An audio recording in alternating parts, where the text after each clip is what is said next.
بسم اللہ الرحمن الرحیم۔ السلام علیکم معزز طلباء کرام، آپ سب کیسے ہیں؟ آج ہم موطا امام محمد کے سبق نمبر 216 کو پڑھیں گے۔ آج کے ہمارے سبق کا عنوان ہے مذکورہ اختلاف کی وضاحت۔ چونکہ گزشتہ سبق میں ہم نے احادیث کی قرات کی تھی اور اس میں جو خصوصاً 2 عدد آثار ذکر ہوئے کہ جن سے 2 مسئلے اخذ کیے گئے، اور احناف کے ساتھ ان مسائل میں ائمہ کرام کا اختلاف بھی تھا، اور ان مسائل کی کچھ تفصیل بھی تھوڑا تعارفی گفتگو بھی میں نے گزشتہ سبق میں کی تھی، جن میں سے پہلے مسئلے کا تعلق کچھ اس طرح سے تھا کہ لونڈی جب آزاد ہوتی ہے، جبکہ یہ کسی کی بیوی بھی ہے، تو اب آزاد ہونے پر اسے جو خیار عتق ملتا ہے، یعنی چاہے تو ابھی اسی زوج کی عقد نکاح میں رہے اور چاہے تو نہ رہے۔ تو سوال یہ تھا کہ یہ جو خیار عتق ملتا ہے، یہ خیار اسے صرف اسی صورت میں ملے گا کہ جب اس کا شوہر بھی غلام ہو، یا شوہر آزاد ہو یا غلام ہو، اسے آزاد ہونے پر اختیار ملے گا ہی ملے گا۔ تو احناف کا جو نقطہ نظر تھا یا جو نظریہ تھا وہ دوسرے صورت کے حوالے سے تھا۔ دوسری صورت کا مطلب یہ ہے کہ شوہر چاہے آزاد ہو یا غلام ہو، جب لونڈی آزاد ہو رہی ہے اس کی بیوی، تو اس کو ہر صورت میں خیار عتق حاصل ہوگا، جبکہ اس میں دیگر ائمہ کرام اختلاف کرتے ہیں۔ دوسرا جو مسئلہ تھا وہ یہ تھا کہ اگر یہی جو آزاد شدہ لونڈی ہے، اس کو جو اختیار ملا، یہ اختیار ہی طلاق ہے یا طلاق کو الگ سے اسے اختیار کرنا پڑے گا؟ تو اس پر بھی احناف کو جو نقطہ نظر تھا وہ یہ تھا کہ یہ اختیار طلاق نہیں ہے، اور اختیار کے بعد اس کا کسی چیز کو اختیار کر لینا وہ طلاق ہوگا۔ یعنی یہ خیار عتق جو اس کو دین کی طرف سے ملا، اور ایک یہ بعد میں جو خود اختیار کرے، تو وہ جو دوسرا اختیار اس کا اپنا کرنا ہوگا، اس پر اس کو جو ہے وہ طلاق وہ شمار ہو سکتی ہے۔ تو بہرحال اب وہ فسخ ہو سکتا ہے اس کا نکاح۔ تو اب اس میں جو ہے جو چیز سمجھنے کی ہے وہ یہ ہے کہ احناف کی یہ جو 2 مذاہب بیان کیے گئے، کیا یہ احناف کی ان کے خود سے بنائے ہوئے ہیں یا ان کی کہیں تائید و توثیق بھی موجود ہے؟ تو ہمارا جو آج کا سبق ہے وہ اسی حوالے سے ہے کہ ہم مذہب احناف کے حوالے سے جو تائید اور توثیق ہے اس پر کچھ احادیث کا ذخیرہ جمع کر سکیں۔ تو اس حوالے سے امام محمد رحمۃ اللہ علیہ نے جہاں یہاں پر صرف احناف کا مسلک بیان کیا ہے، تو تائید میں سب سے پہلے طحاوی شریف کی حدیث پاک جو حضرت بریرہ رضی اللہ تعالی عنہ کو جب آزادی ملی تو ان کے جو شوہر تھے وہ آزاد تھے، تو اس حوالے سے میں چاہوں گا کہ احادیث کی قرات کی جائے اور احناف کے مذہب کو مزید جو ہے وہ تقویت کے حوالے سے سمجھا جائے۔ حضرت عائشہ صدیقہ رضی اللہ تعالی عنہ آپ فرماتی ہیں کہ جناب اسود وہ روایت کرتے ہیں کہ انہوں نے فرمایا کہ جب حضرت بریرہ رضی اللہ تعالیٰ عنہ جو ہیں، یہ ان کا شوہر جو تھا وہ ایک آزاد آدمی تھا، پھر جب بریرہ آزاد کر دی گئیں، یعنی کہ تھا شوہر آزاد لیکن جو بیوی تھی وہ لونڈی تھی حضرت بریرہ، لیکن جب ان کو آزادی ملی حضرت بریرہ کو، تو رسول اکرم صلی اللہ علیہ وسلم نے ان کو اختیار دیا، اور جب ان کو اختیار دیا تو انہوں نے اپنے علیحدہ ہونے کو پسند کر لیا۔ اب امام طحاوی رحمۃ اللہ علیہ کہتے ہیں کہ بہت سے حضرات کا مذہب اس حدیث کے مطابق ہے، وہ یہ کہ لونڈی کو آزادی ملنے پر سابقہ نکاح کے رکھنے یا نہ رکھنے کے اختیار مل جاتا ہے، خواہ اس کا شوہر آزاد ہو یا کسی کا غلام ہو، اس سے اس کا تعلق نہیں ہے۔ اب دوسری جو ہے وہ کتاب الاثار میں امام محمد رحمۃ اللہ علیہ نے ہی روایت ذکر کی ہے وہ فرماتے ہیں کہ ہمیں اخبرنا ابو حنیفہ عن حماد عن ابراہیم عن ابن مسعود رضی اللہ تعالیٰ عنہ فی المملوکۃ تباع ولہا زوج۔ اب یہاں پر جو یہ طویل حدیث پاک ہے میں اس کا خلاصہ آپ کے سامنے رکھتا ہوں کہ امام اعظم کے حوالے سے امام محمد فرماتے ہیں کہ ہمیں انہوں نے حضرت حماد سے اور وہ حضرت ابراہیم نخعی سے اور وہ حضرت عبداللہ بن مسعود رضی اللہ عنہما سے بیان کرتے ہیں کہ حضرت عبداللہ بن مسعود رضی اللہ عنہما نے ایسی لونڈی کے بارے میں فرمایا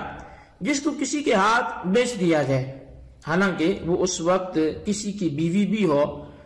اس کا بکنا اس کی طلاق ہوگا۔ امام محمد کہتے ہیں کہ ہمارا یہ مسلک نہیں ہے، بلکہ ہم نے اس حدیث رسول کو مذہب بنایا۔ کون سی حدیث رسول کو؟ جس میں حضرت عائشہ صدیقہ رضی اللہ تعالیٰ عنہ کے بریرہ کو خریدنے کا واقعہ مذکور ہے۔ جب بریرہ رضی اللہ عنہ خریدی گئی تو اس کے بعد حضرت عائشہ صدیقہ رضی اللہ تعالیٰ عنہ نے اسے آزاد کر دیا۔ اس پر بریرہ رضی اللہ تعالیٰ عنہ کو رسول اکرم صلی اللہ علیہ وسلم نے اس کا اختیار دیا کہ اگر وہ اپنے شوہر کے ساتھ ہی رہنا چاہتی ہے تو بھی ٹھیک ہے، اور اگر اپنی علیحدگی کو پسند کرتی ہے تو بھی یہ کر سکتی ہے۔ اگر کسی منکوحہ لونڈی کا بک جانا طلاق کے حکم میں ہوتا تو نبی علیہ الصلوۃ والسلام اس جو بریرہ تھی تو ان کو آزادی ملنے کے بعد اختیار نہ دیتے، اور ہمیں حضرت عمر، علی، عبد الرحمن بن عوف، سعد بن ابی وقاص اور حذیفہ رضی اللہ تعالیٰ عنہم سے بھی یہ روایت پہنچی ہے کہ ان تمام حضرات نے لونڈی منکوحہ کے بک جانے کو طلاق کا حکم نہیں دیا، اور یہی قول امام اعظم امام ابو حنیفہ رحمۃ اللہ علیہ کا بھی ہے۔ اچھا، چونکہ اس باب کا جو اہم اختلافی مسئلہ ہے وہ یہی ہے کہ جب لونڈی کو آزادی ملے اور اس کا شوہر بھی آزاد ہو تو کیا اب آزاد ہونے والی لونڈی کو آزادی سے قبل کا جو نکاح ہے وہ باقی رکھنے یا نہ رکھنے کا اختیار ہے؟ تو احناف اس کے قائل، اور شوافی جو ہیں وہ حضرات، وہ کچھ دیگر حضرات بھی اس صورت میں اختیار دینے کے قائل نہیں ہیں۔ اب اس اختلاف کی وجہ وہ حضرت بریرہ رضی اللہ عنہ کی آزادی کے وقت ان کے شوہر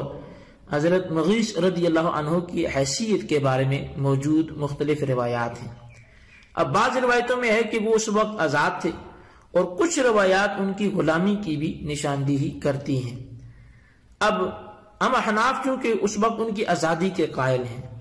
اور اس بارے میں علامہ بدر الدین عینی رحمۃ اللہ علیہ کی جو مفصل بحث ہے اس کے دو اقتباس پیش کر کے میں چاہوں گا کہ یہ گفتگو مکمل ہو۔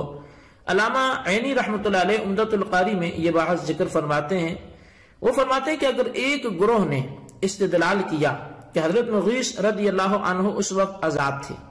جب ان کی بیوی حضرت بریرہ رضی اللہ تعالیٰ عنہ کو آزادی ملی، تو کہتے ہیں ان کا استدلال وہ حدیث ہے جسے امام ترمذی نے بیان کیا اور اسے حسن صحیح فرمایا۔ امام ترمذی نے حدیث مذکور جو ہے وہ ابواب الرضاع میں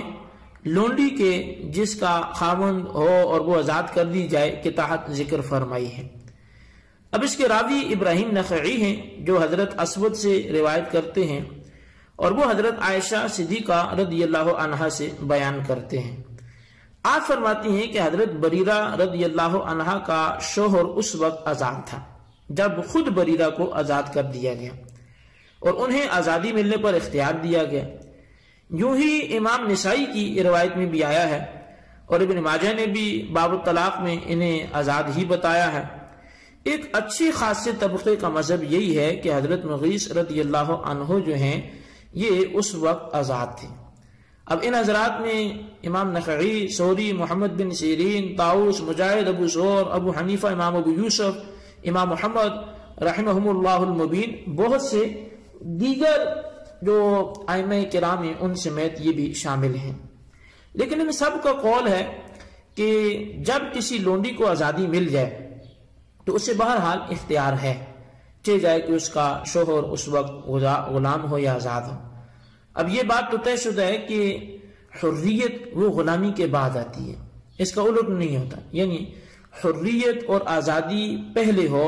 اور رقیت اور غلامی بعد میں آئے۔ یہ بات تمام علماء کے نزدیک متفق علیہ اور مسلم ہے۔ اب ہم احناف نے جو طریقہ اور مسلک اپنایا ہے اس میں غلامی کو پہلے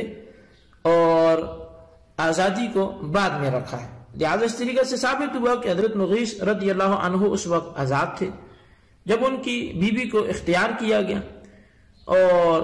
اختیار سے قبل کی زندگی ان کی غلامی کی زندگی تھی۔ اس لیے ان حضرات کا یہ کہنا کہ حضرت مغیث اس وقت غلام تھے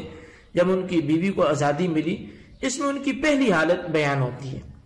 اور وہ حضرات جو ان کی اس وقت آزادی کے قائل ہیں وہ ان کی بعد والی اور آخری حالت بیان کرتے ہیں، لہٰذا کوئی تعارض کی بات ہی نہیں ہے۔ اور ان کی بات مثابت ہوگی جو یہ کہتے ہیں کہ حضرت مغیث رضی اللہ عنہ اس وقت آزاد تھے، لہذا حکم کا تعلق اس کے ساتھ ہی ہوگا۔ اگر ہم احناف تسلیم کر لیں کہ حضرت مغیث رضی اللہ عنہ اس وقت غلام ہی تھے جب ان کی بیوی بریرہ رضی اللہ عنہا کو آزادی ملی، تو پھر بھی اس سے یہ ثابت نہیں ہو سکتا کہ لونڈی کو جب آزادی ملے تو اس وقت اس کے شوہر کے غلام ہوتے ہوئے اس لونڈی کو اختیار ہے، کیونکہ حدیث پاک میں ایسے الفاظ ہی نہیں آئے کہ نبی علیہ الصلوۃ والسلام نے فرمایا ہو کہ میں بریرہ کو اس لیے اختیار دے رہا ہوں کہ اس کا شوہر غلام ہے۔ حالانکہ نبی علیہ الصلوۃ والسلام نے تو فرمایا کہ کیونکہ آزادی تو بریرہ کو ملی تھی، تو فرمایا تجھے اب اختیار ہے، شوہر کی غلامی یا آزادی کا تو ذکر نہیں ہو اس حدیث میں۔ تو اس سے یہ معلوم یہ ہوتا ہے کہ نبی علیہ الصلوۃ والسلام نے حضرت بریرہ کو جو اختیار دیا تھا وہ شوہر کی حالت کے پیش نظر نہیں تھا، بلکہ خود ان کی چونکہ غلامی ختم ہوئی اور آزادی ملی حضرت بریرہ رضی اللہ تعالیٰ عنہ کو، تو اس وجہ سے نبی علیہ الصلوۃ والسلام نے اختیار دیا۔ تو جو اصل وجہ ہے اسے سمجھا جائے، اور وہ وجہ جو ہے وہ حضرت بریرہ کی آزادی ہے، وہ ان کے شوہر کی آزادی یا غلامی کا مسئلہ نہیں ہے۔ تو یہی مسئلہ کا حناف نے رکھا کہ چہ جائے کہ شوہر آزاد ہے، چہ جائے کہ غلام ہے، ہم نے اس چیز کو دیکھنا ہی نہیں، ہم نے اس چیز کو دیکھنا ہے کہ جب لونڈی کو آزادی مل رہی ہے اب وہ